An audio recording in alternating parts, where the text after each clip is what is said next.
কিস্তি আছে, কিস্তি দিয়ে পড়ে আছি। আবার কিস্তি কি জন্য আবার আপনার? আরে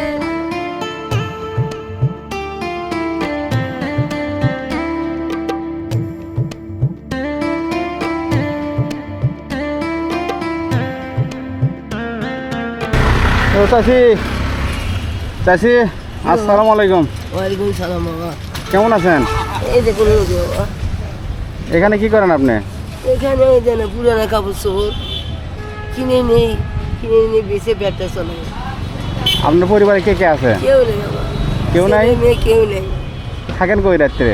এখানে থেকে এই ময়লা ঘাট রাস্তা থেকে এখানে আছি আমি। না কালকে রাতে বৃষ্টি হলো না, গতকাল রাতে তখন কই ছিলেন? ওখানে তাহলে বৃষ্টি আসলে ওখানে যান, ধুলা বালি ময়লার ভিতর, বাথরুমের সমস্যা, প্রসাব পায়খানা বেরোলে কি করেন? হ্যাঁ প্রসাব পায়খানার জন্য কই করেন?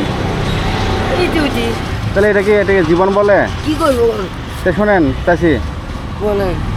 আপনাকে যদি আমি ঘর দেই, বিছানা দেই, তারপর হচ্ছে বাথরুম দেই, কাপড় দেই, খাবার দেই। এখানে আমার ঘর ছিল বুঝলে, সত্যি কথা কই, এই শাখাটা হাসিলগঞ্জ ঘর ছিল, আস্তে সরকারে ভেঙে নিছে সরকারে ভেঙে নিছে। আমার ঘর বাড়ি আর নেই, তুলতে পারছি না। এখন দুটো ভাই থেকে জায়গা আছে, একটু ঘর তুলবো, আশ্রয় করে থাকবো, তাই যাওয়া যায় না। আপনার শোনেন ওগুলো কথা না, আপনাকে ছেলে মেয়ে আছে? না আপনার মনে করেন যে স্বামীও তো নাই, তাহলে আপনি যদি মনে করেন আমি আপনার ছেলে, জি তাহলে আপনি যদি আপনার মানে একটা মানুষের কী দরকার? থাকা, খাওয়া, কাপড় চোপড়, এই তো, তাই না? সেটা যদি আমি ব্যবস্থা করে দিই, আপনার সমস্যা আছে? না তাহলে আমাকে আপনার ছেলে মনে করে আমার সাথে চলেন। ওই তো পাশে একটা পাগলি ছিল, ওকে নিয়ে গেছি, এখন অনেক সুস্থ হয়েছে, ভালো হয়েছে।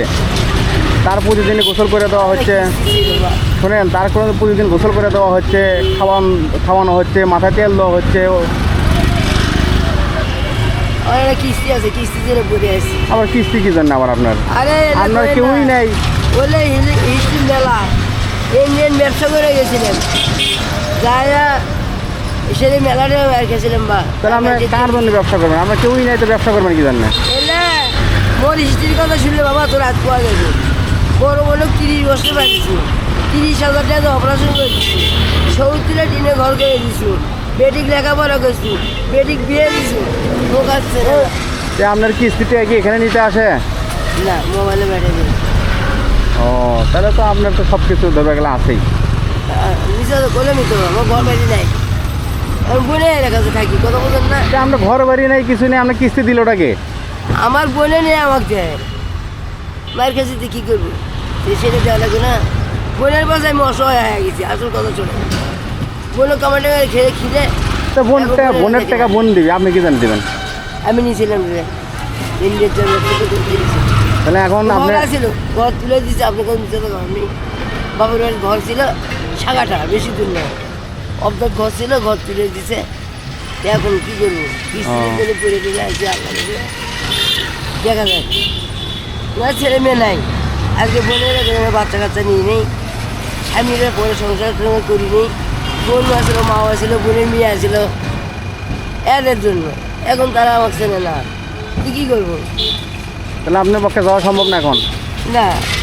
আচ্ছা ঠিক আছে, ভালো থাকেন। আচ্ছা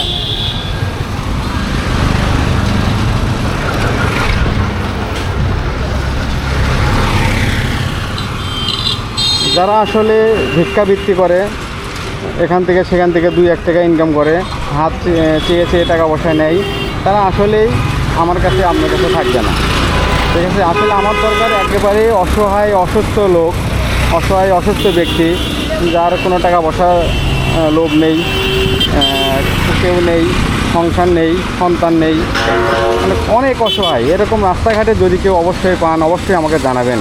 আমি সেখানে গিয়ে এই যে আমি খুঁজতেছি, নিজের ক্যামেরা রেখে খুঁজতেছি, খুঁজতে দেখি পাই নাকি। যদি আপনাদের চোখে এমন পড়ে অবশ্যই আমাকে জানাবেন, এতে আপনারও সওয়াব হবে। কারণ আপনার আশেপাশে যদি অসহায় অসুস্থ হয়ে কোনো সাহায্য সহযোগিতা না পেয়ে যদি মারা যায়, তাহলে এর অভিশাপ কিন্তু আপনার গায়েও লাগবে। এটা আমি শুনেছি বিদায় আমি খুঁজতেছি, জানি। তো কাজেই অবশ্যই দেখবেন, কোনো কিছু মাধ্যমে সহযোগিতা করাই হলো অনেক কিছু। তো ঠিক আছে, ভালো থাকবেন, আসসালামু আলাইকুম।